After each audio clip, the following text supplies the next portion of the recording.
If we modified the data source after creating a pivot table, how can we make the contents of the pivot table change with the data source? Take this table as an example. We select cell F15 in sheet 1 and change violin's total sales to 800.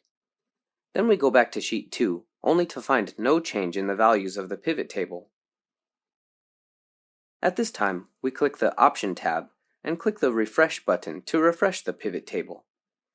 If we're afraid of forgetting to refresh the data, click Options in the Options drop-down list, then click Data and check Refresh Data when opening the file.